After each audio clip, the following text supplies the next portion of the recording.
त्योहार शुरू होने से पहले ही इस पाउडर को आप बना के रख लिएगा, क्योंकि मेरे घर में तो जब ये पाउडर खत्म होता है तो मेरी सासू माँ तो पीछे पड़ जाती हैं कि त्योहार शुरू हो जाएंगे, पहले इस पाउडर को बना के रख लो। क्योंकि जब ये पाउडर होता है, कोई भी त्योहार आए, कोई भी घर में मेहमान आए तो बिल्कुल टेंशन नहीं होती है। बहुत ही कम टाइम में सारा खाना बन जाता है और बहुत ही गजब की ये रेसिपी है। एक ही पाउडर से 3 तरह की कचौरियाँ आप किस तरीके से बना सकते हैं, तो वो सारी चीज़ें मैं आप लोगों से शेयर करूँगी।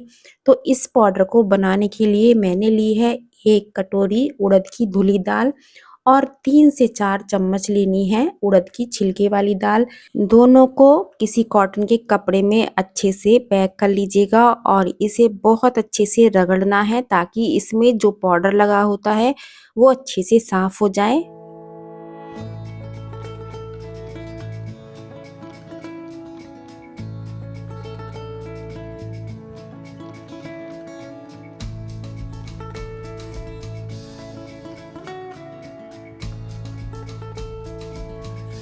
तो यहाँ एक मोटे तले का बर्तन लीजिएगा और ये दाल इसमें अच्छे से भूनिएगा। बहुत ज़्यादा एकदम हाई फ्लेम पे नहीं भूननी है, गैस की फ्लेम को बिल्कुल कम रखिएगा। तो चलिए पहले इसे थोड़ा-सा भून लेते हैं।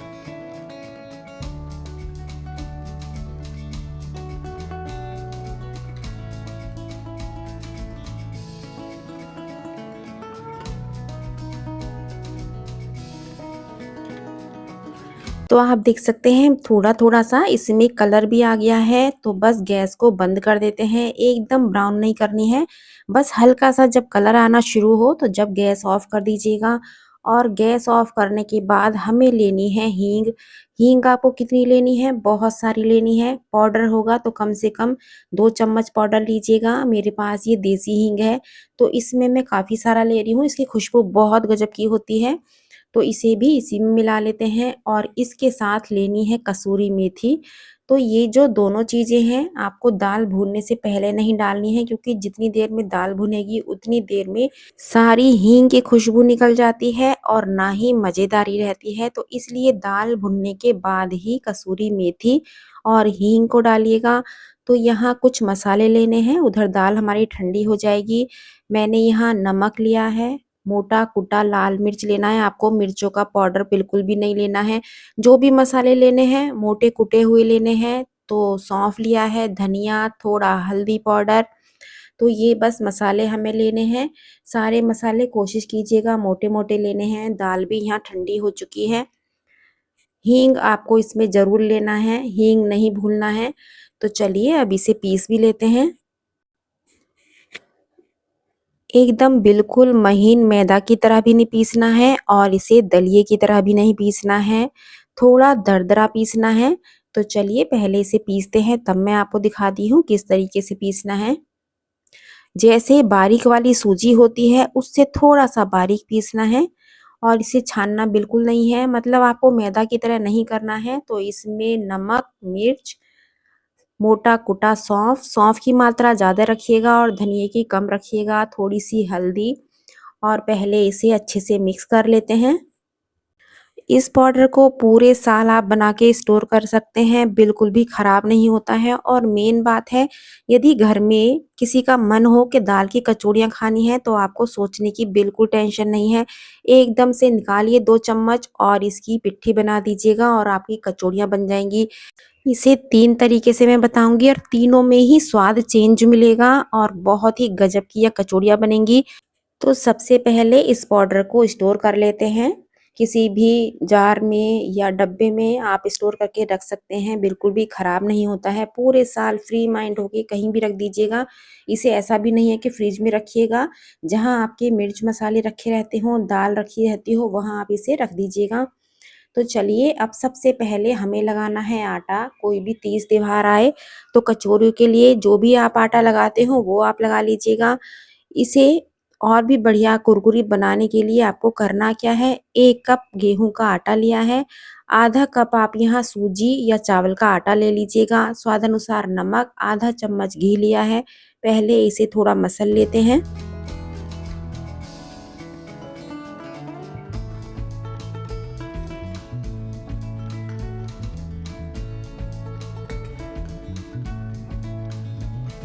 जब घी इसमें अच्छे से मसल लें तो पानी डाल के इसका एक अच्छा सा आटा लगा लीजिएगा। अच्छे से मतलब है थोड़ा सॉफ्ट लगाइएगा और इसे कम से कम 2 मिनट के लिए अच्छे से मसल के तैयार करना है।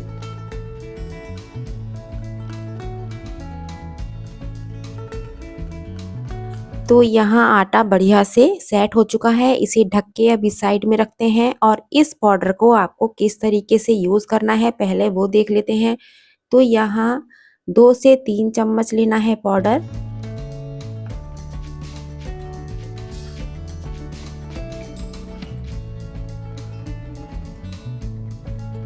जो पहला तरीका है वो आप ध्यान से देखिएगा। मैंने यहाँ गर्म पानी का यूज़ किया है, ठंडे पानी का बिल्कुल नहीं करना है। आपको बिल्कुल जैसे चाय के लिए हम पानी गरम करते हैं तेज़ गरम, वैसा आपको पानी लेना है और थोड़ा-थोड़ा करके पानी आपको डालना है। जैसे आपको स्टफिंग चाहिए, दाल की पिट्ठी चाहिए, उतना पानी डाल के इसे बढ़िया से मिक्स कर लीजिएगा।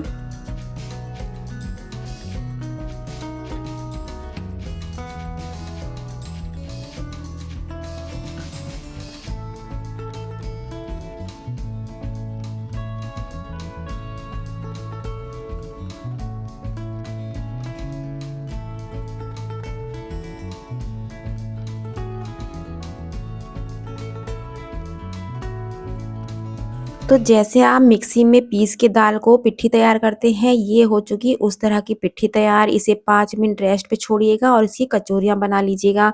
अब जो दूसरा तरीका है, इसे करना क्या है, इसमें पानी डालना है। थोड़े से पानी के साथ थोड़ा-सा सरसों का तेल भी लेना है, 1 से डेढ़ चम्मच और इसे पहले अच्छे से मिक्स कर लेते हैं।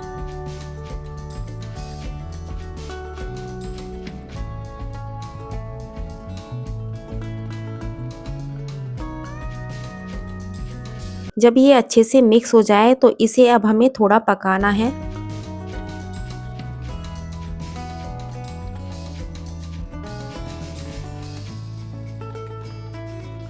जैसे-जैसे आप पकाते जाएँगे ये खट्टी होती जाएगी, जैसे हलवाई बनाते हैं दाल की पिट्ठी सेम वैसी ही बन के ये तैयार हो जाएगी। तो आप देख सकते हैं जैसे-जैसे पक रही है वैसे-वैसे ये एक इकट्ठी सी होती जा रही है। बहुत ज़्यादा नहीं पकाना है। बस ये जैसे आटे का हम लोई तोड़ते हैं उस तरीके से हो जानी चाहिए। जितना सॉफ्ट आटा लगाया है उतनी ही हमें ये सॉफ्ट रखनी है, ऐसा नहीं है बहुत ज़्यादा हार्ड करनी है।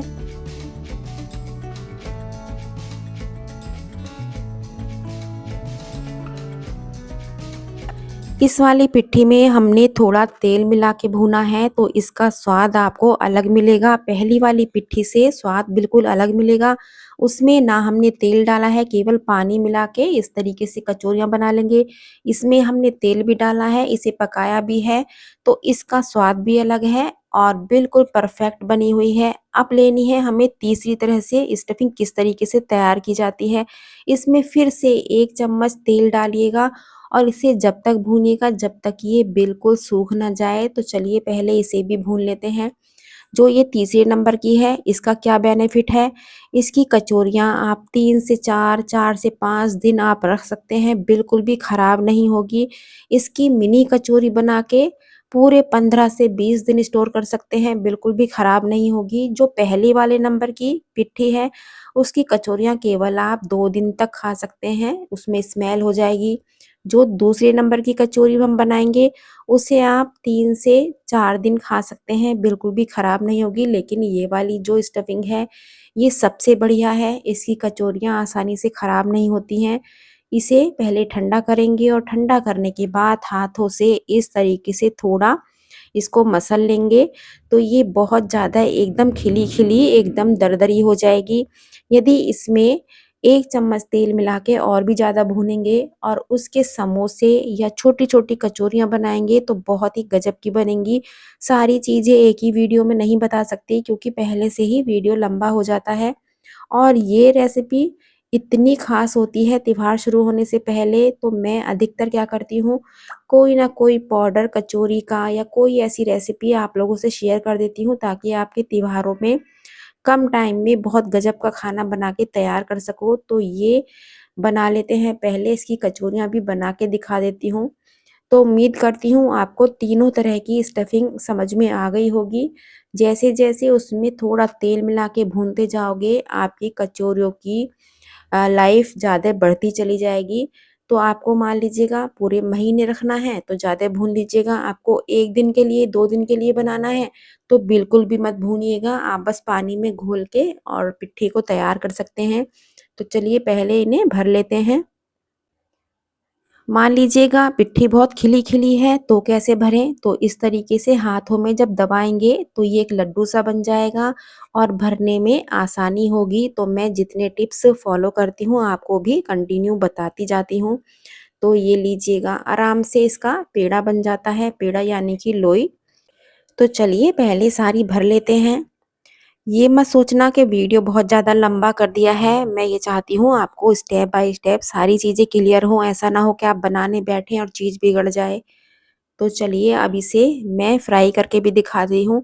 एक-एक कचौरी बिल्कुल फूली-फूली बनेगी, ना फूटेगी और ना ही फटेगी, कुछ नहीं होगा। और दाल में भी आपको दिखाऊँगी इतनी ट्रांसपेरेंसी, बहुत ज़्यादा ये देखिएगा। इससे भी दुगनी आप दाल भरेंगे तो भी आपकी कचौरी बिल्कुल नहीं फटेगी।